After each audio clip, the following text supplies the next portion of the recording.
하나님의 말씀 이사야서 29장 2절까지 봉독하겠습니다. 슬프다 아리엘이여 다윗의 진친 성읍이여 연분연 절기가 돌아오려니와 내가 필경 너 아리엘을 괴롭게 하리니 내가 슬퍼하고 애곡하며 내게 아리엘과 같이 되리라. 아멘. 슬프다 아리엘이여 유다를 비유합니다. 유다의 성읍 예루살렘을 가리킨다고 볼 수가 있습니다. 다윗의 진친 성읍 이것을 보면서 연분연 절기, 해마다 절기가 돌아온다는 것입니다. 그런데 절기가 돌아오는데 필경러 아리엘을 괴롭게 한다는 것입니다. 이들이 이제 하나님의 징계를 받는다는 것을 여기서 표현을 합니다. 내가 슬퍼하고 애곡하며 내게 아리엘과 같이 되리라. 임박한 재앙을 여기서 말씀하고 있습니다. 어떤 재앙이냐 하면은 내가 너를 사면으로 둘러 진을 치며 군대로 너를 애우며 대를 쌓아 너를 치리니 이제 이방 군대가 유다를 공격할 것이라는 것을 말씀합니다. 내가 낮아졌어 땅에서 말하며 내 말소리가 낮게 티끌에서 날 것이라. 내 목소리가 신접한 자의 목소리 같이 땅에서 나며 내 말소리가 티끌에서 지끌거리리라. 수치의 극치입니다. 완전히 티끌, 수치의 극치, 죽음의 세계 이것을 묘사합니다. 그런데 이렇게 하나님께서 이제 유다를 이렇게 치실 것인데 5절 말씀 보면은 또 소망이 있습니다.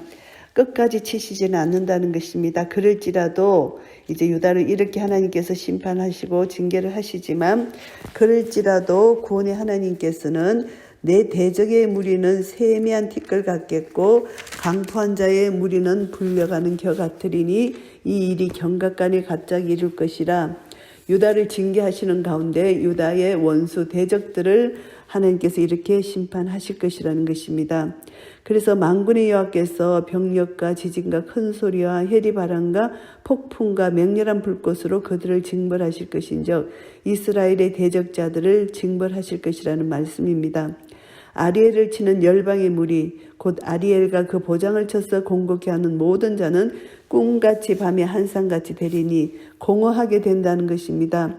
줄인 자가 꿈에 먹었을지라도 깨면 그 속은 여전히 비고 목마른 자가 꿈에 마셨을지라도 깨면 곤비하며 그 속에 갈증이 있는 것 같이 시온산을 치는 열방의 무리가 그와 같으리라.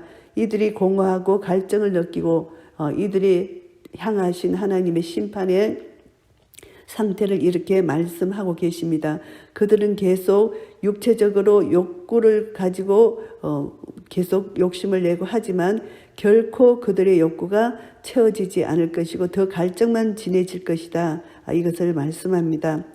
그래서 유다가 이것을 봅니다. 9절부터는 이제 유다에 대해서 말씀하십니다.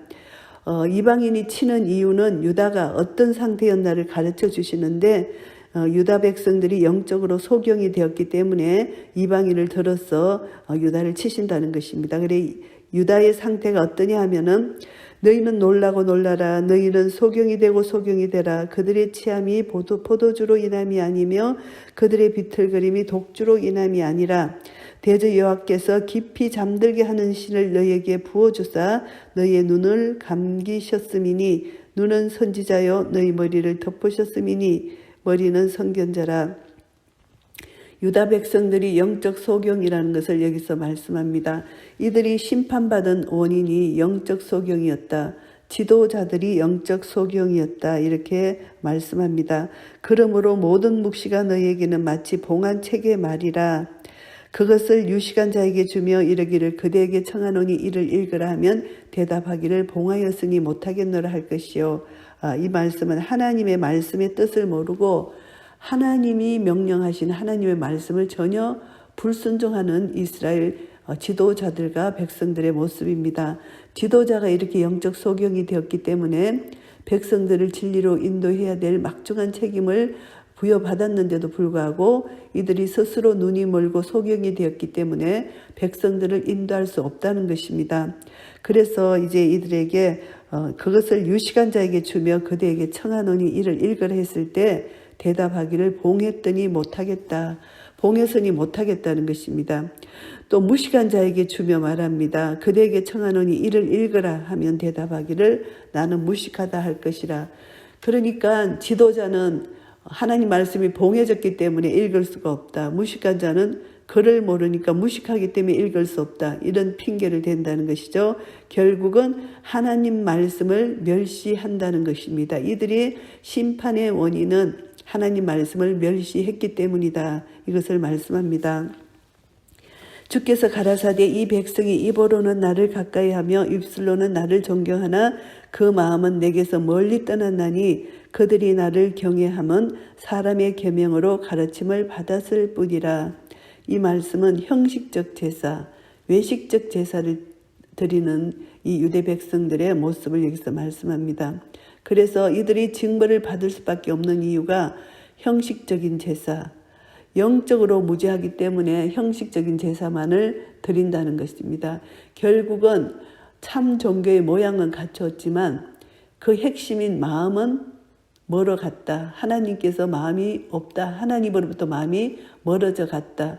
하나님을 경외하는 경외심으로 하나님을 사랑하는 마음으로 예배 드리지 않았다는 것입니다. 그래서 형식은 갖추었지만 이들은 하나님을 멀리 떠나 있는 그런 예배를 드렸다는 것입니다. 그래서 그러므로 내가 이 백성 중에 기이한 일, 곧 기이하고 가장 기이한 일을 다시 행하리니 그들 중에 지혜자의 지혜가 없어지고 명철자의 총명이 가려지리라. 하나님의 징계입니다. 백성들이 의지하는 지도자들의 지혜와 총명을 제거해 버린다는 것입니다. 이것은 너무나 엄청난 위기죠. 하나님을 알아야만 하나님을 따라가고 하나님 말씀을 순종하여 나아갈 수가 있는데 이들의 지혜를 가리었기 때문에 이제 완전히 주의 말씀은 내 발의 등이요 내 길의 빛이신 그 불빛이 없다는 거, 깜깜한 밤에 한 걸음이라도 내딛으면 실족할 수밖에 없는 이런 위기 상황을 이렇게 묘사를 합니다. 그래서 빛 대신 하나님의 말씀 가려지면은 깜깜한 밤에 우리는 실족할 수밖에 없는 그런 어둠, 완전히 무지함, 그런 암흑 같은 그런 악한 죄에 빠질 수밖에 없다는 거, 이것을 여기서 이렇게 묘사하고 있습니다. 하 있을진저 자기의 도모를 여호와께 깊이 숨기려 하는 자여 그 일을 어두운 데서 행하며 이르기를 누가 우리를 보랴 누가 우리를 알랴 하니 이들의 도모, 이들의 죄악인 업무, 애국과 동맹을 체결하려는 저들의 업무, 이제 이것을 볼 때 이들이 선지자 몰래 엄밀하게 이 일을 도모했다는 것입니다.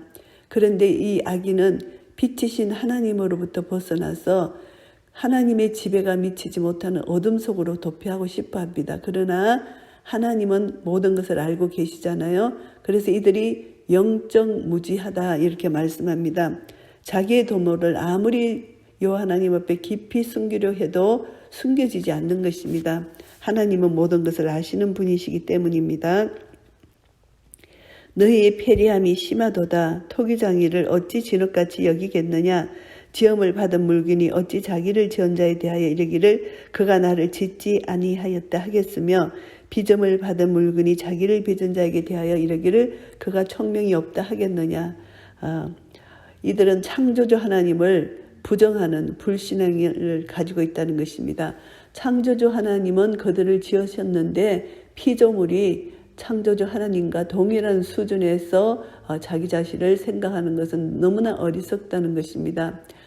토기장이를 어찌 진흙같이 여기겠느냐. 완전히 하나님을 무시하는 이들의 모습을 하나님께서 여기서 이렇게 말씀하고 있는 것입니다. 17절 말씀입니다. 미구의 레바논이 기름진 밭으로 변하지 않겠으며 기름진 밭이 삼림으로 여김이 되지 않겠느냐. 레바논의 삼림은 건세자들을 여기서 비유하는 것인데 그 삼림을 자르는 것은 비천하게 된 놈을 상징하는 것입니다. 그래서 이 본문의 의미는 삼림이 경작된 평원이 될 것이고 반면에 경작된 평원은 삼림이 될 것이다. 그래서 건세자들은 낮아질 것이고 반대로 억압받던 백성들은 높아질 것이다. 이것을 말씀합니다. 결국은 이 17절 이하로 보면은 메시아 시대가 도래할 것이다. 메시아가 오시면 이렇게 될 것이라는 것을 말씀합니다.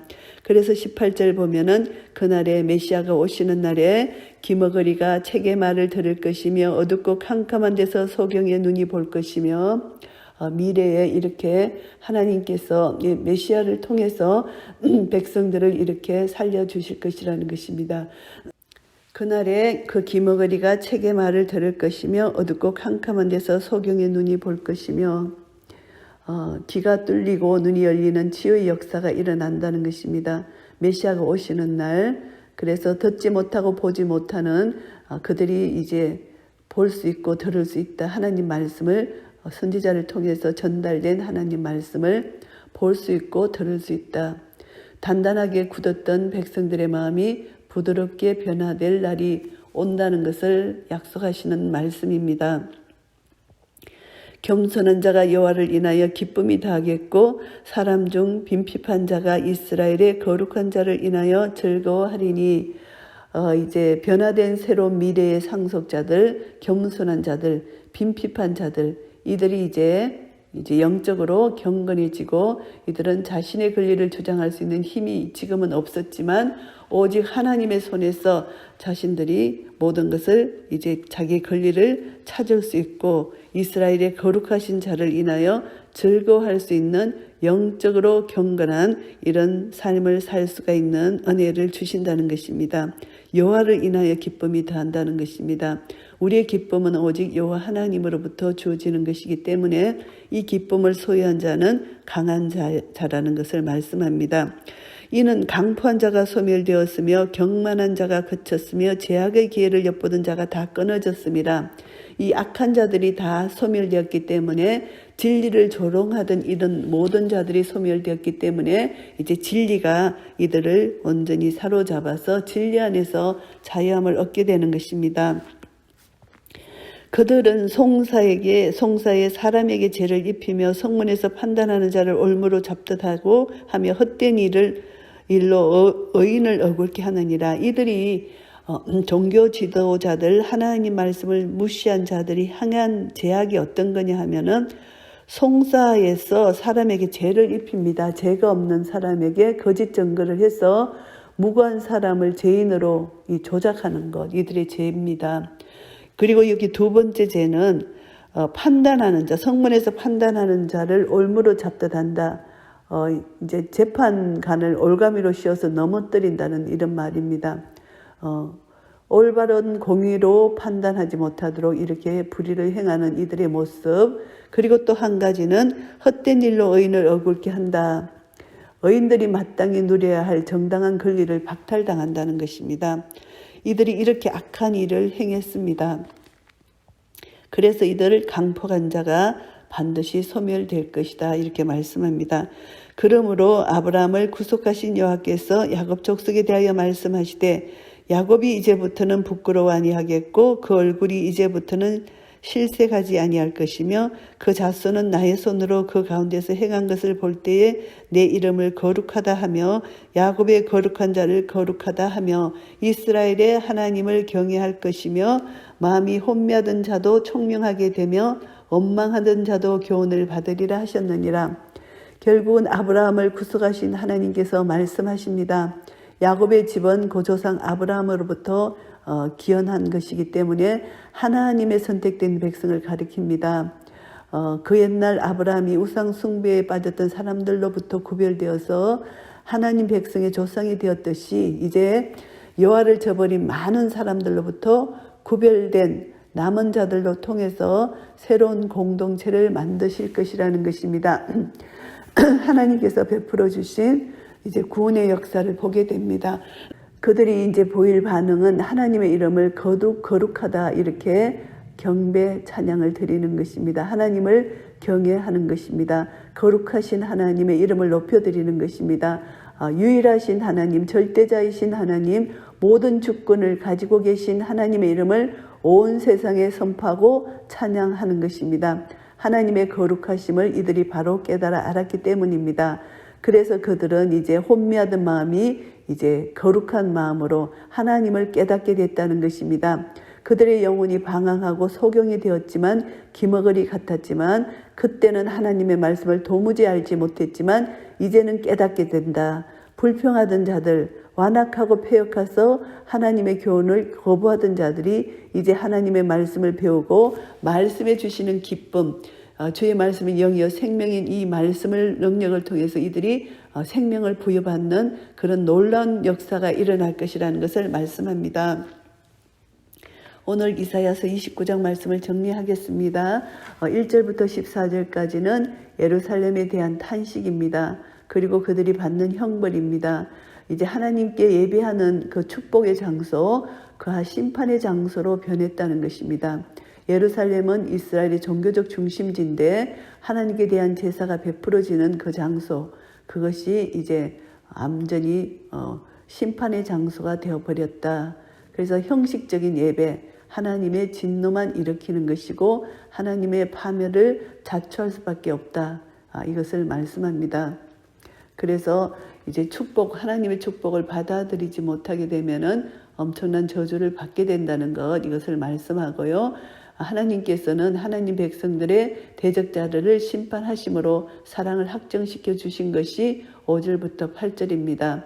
하나님께서는 백성들의 죄악을 심판하시면서 동시에 심판의 도구로 사용되었던 대적자들을 철저히 심판하시는 하나님의 사랑의 모습을 볼 수가 있습니다. 그래서 하나님의 사랑은 언약 백성들에게는 심판하시는 과정 속에서도 여전히 사랑을 베푸시고 돌보신다는 것, 이것을 우리가 알 수가 있습니다. 이들이 심판을 받은 원인은 이스라엘 백성들이 영적으로 무지했기 때문에, 그래서 이들은 위선적인 삶, 형식적인 예배만을 드렸다는 것입니다. 이것은 결국 종교 지도자들에게 이들이 이제 책임이 있는 것이죠. 그들이 먼저 영적 소경이 되었기 때문에 이스라엘 백성들을 바르게 인도하지 못하고 지도하지 못했다는 것입니다. 그것을 말씀하는 것이고요. 15절부터 24절까지는 이스라엘의 회복에 대해서 말씀하십니다. 하나님의 절대 주권을 갖고 계시면서 하나님은 이스라엘을 회복시켜 주신다는 것입니다. 택한 백성들을 끝까지 지키시고 보호해 주시는데 결국은 남은 자의 구원입니다. 하나님께서 인간의 내면 속에 있는 죄악까지 모두 감찰하시는 분이시기 때문에 토기장이가 진흙을 빚은 것처럼 이 물건에 대해서 속속들이 다 아는 것처럼 인간의 생각과 계획을 다 아신다고 말씀하셨습니다. 그래서 하나님을 속이고 죄를 짓는 것은 어리석은 것이다. 그들의 도모가 다 드러난다. 이것을 말씀합니다. 그래서 절대로 하나님은 속지 아니하신다. 그것을 깨달아 알아야 된다는 것입니다. 하나님께서는 겸손한 자를 통해서 구원의 역사를 이루어 가십니다.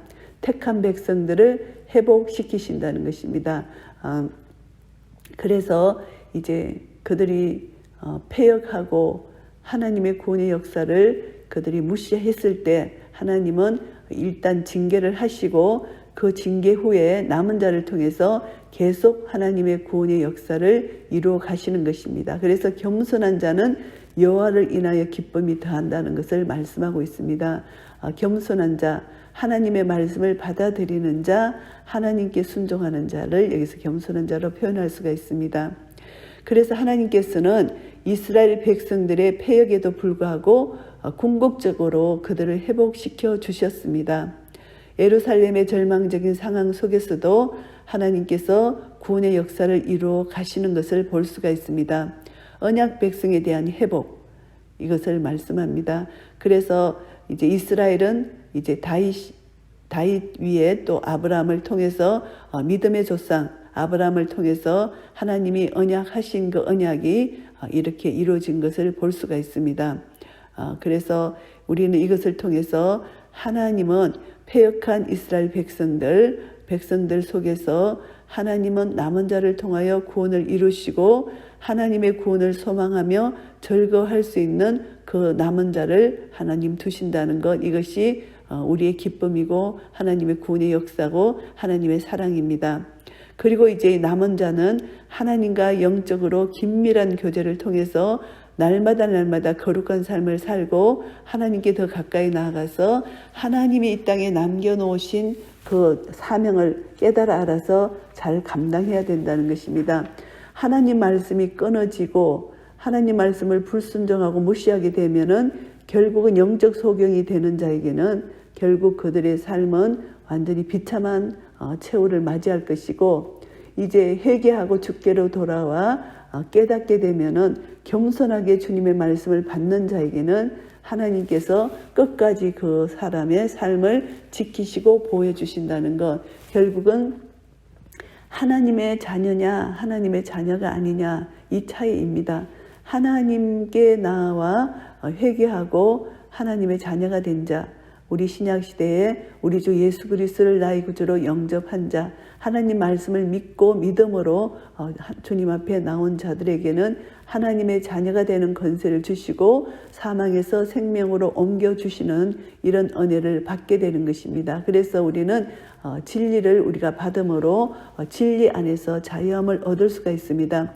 율법에 갇히고 거짓 종교 지도자들 무지를 통해서 형식적인 제사만을 드리는 이런 무지에서 깨어나서 이제 마음과 힘과 성품을 다하여 하나님을 사랑하고 하나님을 경외하고 하나님 앞에 참된 예배를 드릴 때, 예배를 통하여 하나님의 은혜가 하늘로부터 우리에게 임하게 되고 하나님 나라가 우리 속에 임하게 되는 것입니다. 하나님 나라 의야 평강과 희락이 하나님으로부터 우리에게 임하게 되면 하나님이 어떤 분이신지를 하나님에 대한 아는 지식이 점점 우리 속에서 자라게 됩니다.